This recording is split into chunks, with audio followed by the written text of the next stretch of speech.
L'andragogie est une science du comportement, une théorie qui se concentre sur les adultes en tant qu'apprenants. Comment est-ce que les adultes apprennent? Ça a été créé par l'éducateur Malcolm Knowles dans les années 1970 et depuis, ça s'est largement développé comme un moyen efficace d'aider les adultes à apprendre. C'est une théorie très intéressante, vraiment, qui est centrée sur le fait que les adultes ont la maîtrise de leur propre apprentissage au lieu d'être simplement passifs, instruits. On n'est pas sur de la formation descendante, on essaye de les rendre acteurs de leur formation. L'andragogie affirme que les apprenants adultes sont motivés pour apprendre lorsqu'ils comprennent la pertinence d'un sujet pour leur vie ou pour leur travail, à l'inverse des enfants qui, eux, ne comprennent pas forcément et qui ne sont pas forcément motivés. Les apprenants adultes, justement, ont des besoins différents de ceux des enfants et l'andragogie en tient compte.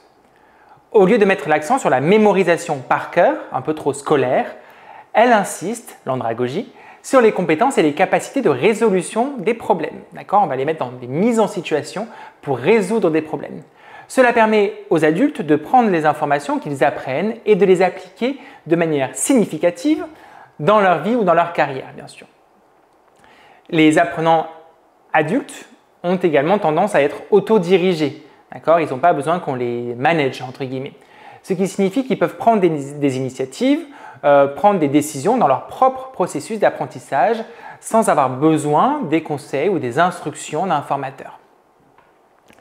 Les méthodes pédagogiques utilisées dans l'enseignement andragogique sont conçues pour favoriser l'apprentissage actif plutôt que l'absorption passive des connaissances. Ça va impliquer des discussions, des simulations, des mises en situation, des jeux de rôle, des scénarios, de la résolution de problèmes et plein d'autres formes d'apprentissage qui vont permettre aux apprenants adultes, toujours, de réfléchir de manière critique au matériel qu'ils vont étudier et non pas seulement de le subir.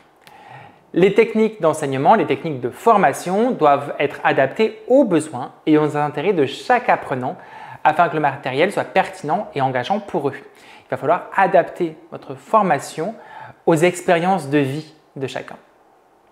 L'enseignement andragogique peut également utiliser la technologie comme outil d'apprentissage en aidant les élèves à accéder plus rapidement aux ressources ou en les encourageant à participer à des communautés d'apprentissage qu'on appelle aussi des alumni, avec des pairs, avec des élèves d'autres centres de formation, pourquoi pas, avec plein d'élèves qui se réunissent pour apprendre la même chose. Par exemple, on le voit au centre AODO en classe, les élèves se regroupent rapidement dans un groupe WhatsApp pour partager des contenus, pour partager des informations ou échangent directement sur le forum des formations en ligne.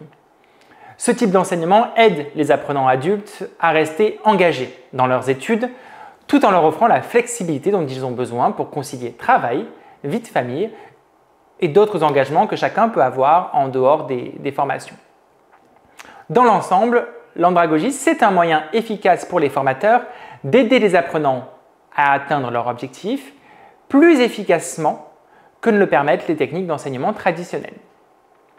En mettant l'accent sur les compétences de réflexion plutôt que sur la mémorisation par cœur et en proposant des styles d'enseignement flexibles adaptés aux besoins individuels de chaque apprenant, les formateurs s'assurent que les adultes, que le public d'adultes qu'ils ont est capable de prendre ce qu'il apprend et de l'appliquer directement, que ce soit tout au long de sa vie ou tout au long de sa carrière.